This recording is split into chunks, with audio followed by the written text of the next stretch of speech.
let's get to these Bills. And there's, I guess, some drama going on right now, but I think let's just talk about the coach. 9 seasons. You love him. I love him. They're Buffalo fans who you are plugged in with. You're from there. They're upset that Brandon Beane is still the GM, let alone gets a promotion. What are your thoughts? Right. Well, I saw all this news yesterday and the day before with everything that went down. But my thoughts were that if the Buffalo Bills lost to Jacksonville in Jacksonville, that Sean McDermott was going to be fired. And once they won that game and won that game convincingly, I had a feeling that Sean McDermott was in the clear. Like, there was no chance that he was going to get fired. To go down, beat a red-hot Jacksonville team, advance in the playoffs, win their first playoff game on the road, with the Buffalo Bills, I thought he was good. That was a big surprise he got fired. But then you look back at it, he has been in the playoffs the last, 6 years in a row, and he has lost, in the fourth quarter of every single one of those playoff games, even with a lead at some point or in the final seconds of the game, in very similar situations. So he can't get over that hump to win that big game, in the playoffs. If it's the second round, third round, first round, whatever round it is, he can't, get that team to get to where they need to get back to the Super Bowl. So I understand and the firing now, if you look back at the history of them, and history kind of states as well, if a coach can't get to the Super Bowl by year 6 or 7, they're most likely not going to make it to the Super Bowl. So I understand that situation, but the Brandon Beane situation, I'm really not familiar with. I know he's their GM. I didn't know he got promoted either, but I know the organization really likes him. Do you think that they had enough talent to win the Super Bowl?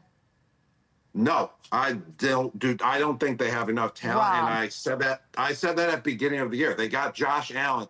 If they had a true number 1 wide receiver on the outside and a solid number 2, I think they have enough talent then. But I didn't think, I was saying it all year long,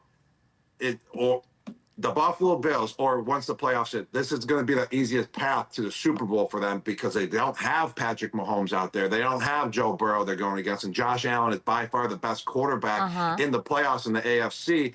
But this is his worst team that he's going into the playoffs with. Why? Explain that. I can't, I don't get it. I don't get it.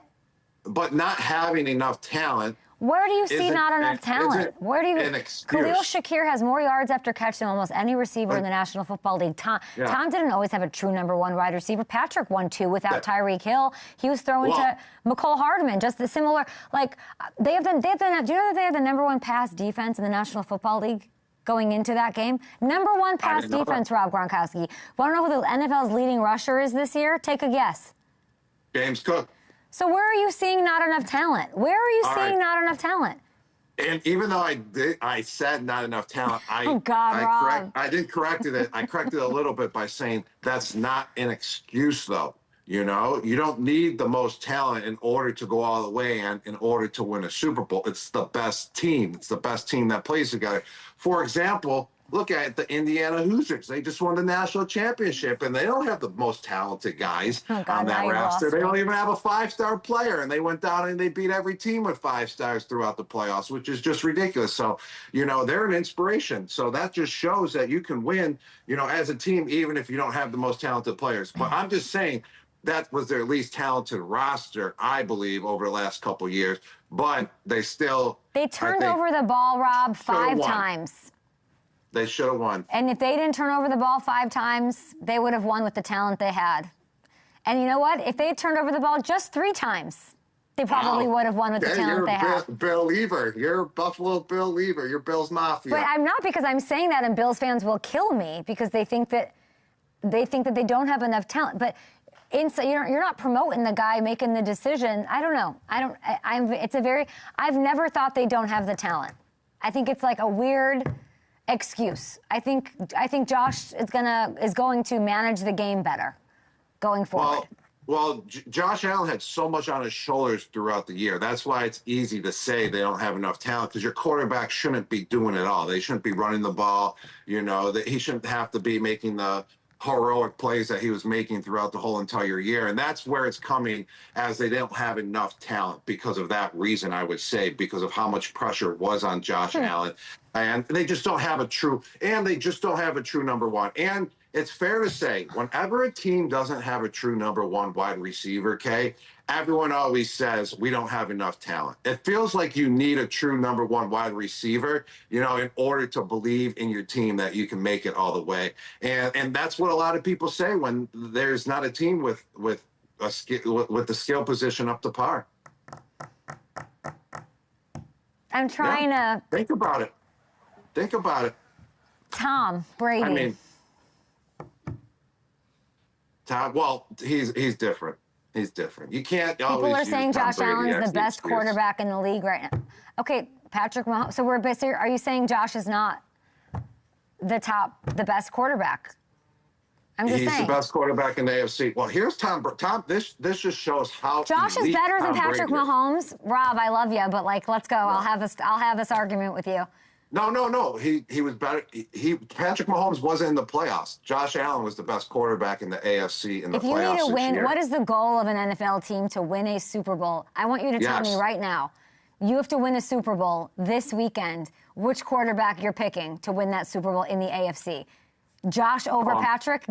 No. Okay. I would take Patrick Mahomes. He's proven. Which in my head would say he's the best quarterback because that's who you're taking to accomplish what I assume is everyone's goal. Not to have 1,000 yards rushing and receiving or passing. In the AFC, no doubt. But Josh Allen was the best quarterback in the playoffs in the AFC this year. Mahomes didn't make the playoffs this year. That's why they were saying it was the easiest path for the Buffalo Bills. Let me ask you this. Who would be the guy? That's why McDermott got fired, because according to the Buffalo Bills organization, they did have enough talent, and McDermott just couldn't get them over the hump. So that's why, obviously, he was let go. Who can do it for them, right? You don't really break up with someone at that. Things are when you are settled, you have a house together, you've been together a long time. It's hard to break up unless you find somebody that knocks your socks off, And you're like, man, my life would be better with this person. I'm happy. I'm settled, but this person makes me feel alive. I want to, but I don't know who that person is for this Bills team.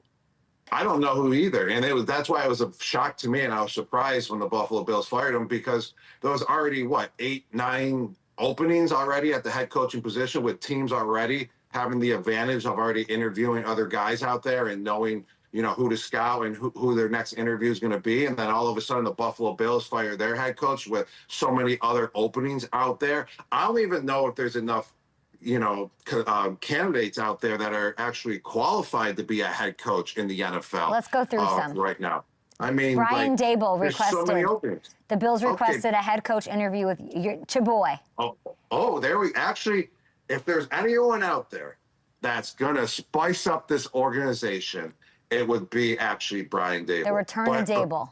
But Daboll, because he was already there previously, I believe he got Josh Allen going. Okay. This is when Josh Allen took off, is when, his career skyrocketed when Brian Daboll was the offensive coordinator. So I think he would be a very spicy hire for the Buffalo Bills. The only problem is that just the way it ended with the Giants in that organization. Is he ready to be a head coach again, or shall he go take an offensive coordinator position for a couple of years before, taking another head coaching job? They said that Josh Allen will be part of the decision, which is not surprising, not something Tom Brady ever enjoyed. Being part of any decision.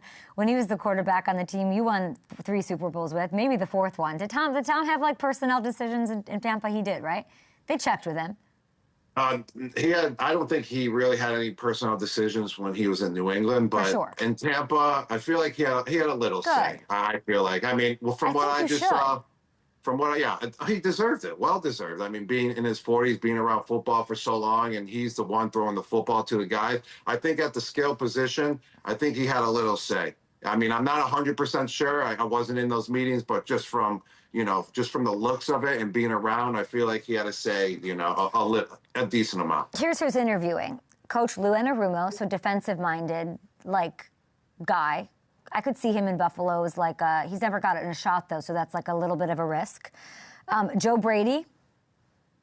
In Buffalo, they need someone that is going to take this offense to a whole nother level. They don't need a defensive minded coach in Buffalo. Okay. They need someone that can just, just draw they need like a Ben Johnson type that will just make this offense super electric with Josh Allen. So that's the type of head coach they need. So no Anthony Lynn there. That takes care of him and Coach Lou. So, Clint Kubiak?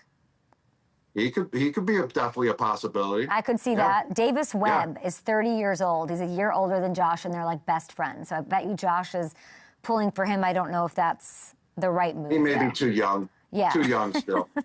There's only one like Sean Daboll. McVay. It's Daboll. Yeah.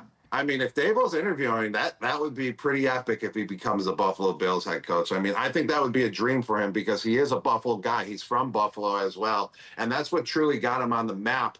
In the NFL, he was, my position coach, but what really put him on the map was when he went to Buffalo and became the OC there and took Josh Allen to a whole nother level. So that would be pretty wild if he ends up the head coach there. I support it. The Chiefs hired Chad O'Shea.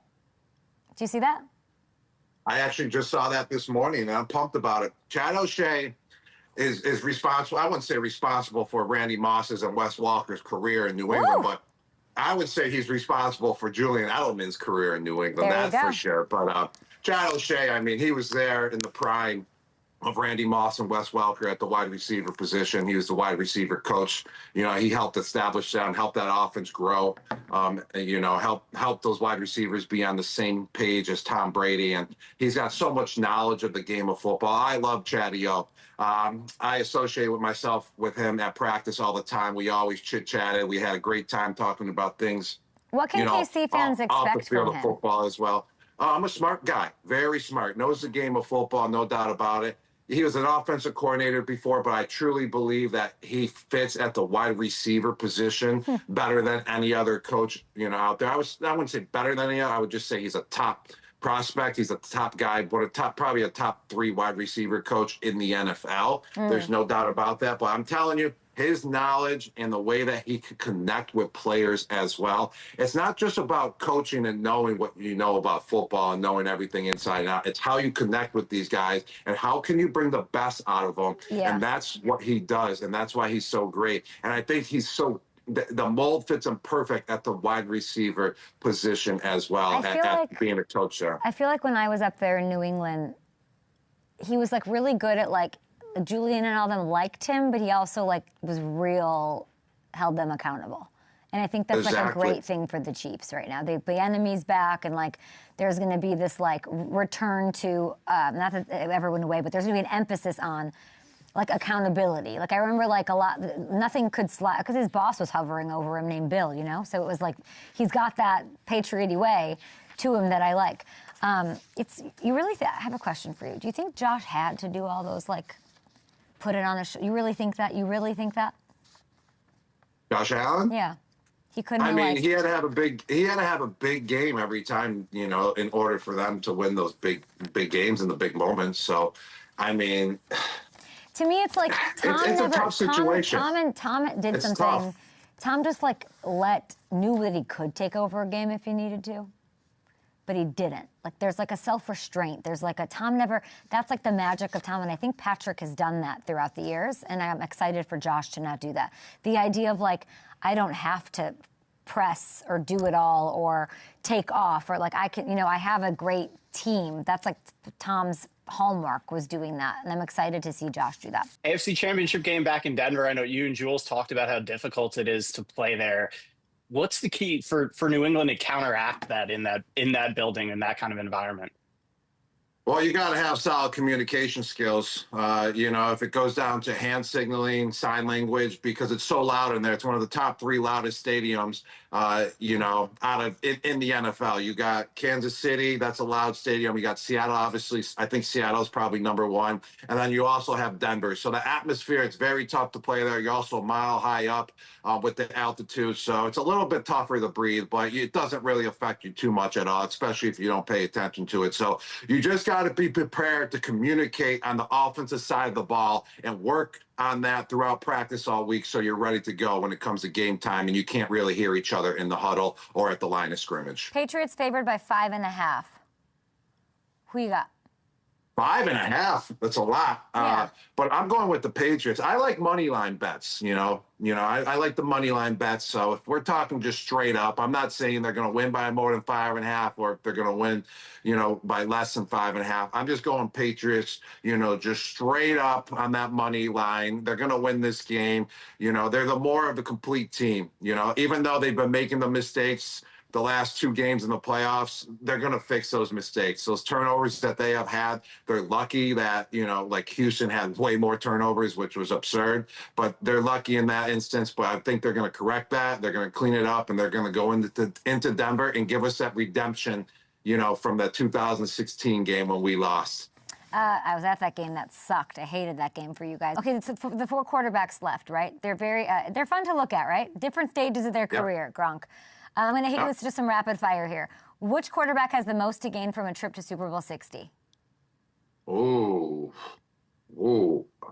Sam Darnold. Why?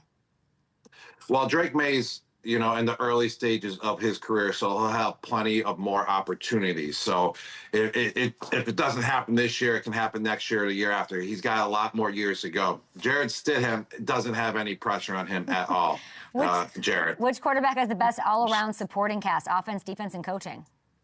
Oh, definitely Matthew Stafford. No doubt about that. I mean, he's got Puka. He's got Devontae Adams. He's throwing to all the tight ends he's throwing to as well. He's got Sean McVay as the coach, and then he has a solid defense. And there's a lot of experience. There's a lot of veterans, too. Can you guys put me and Gronk in? There we go. Now we got it here. Let's do this, and we can have it for social. Which quarterback will change your opinion of the most with a loss?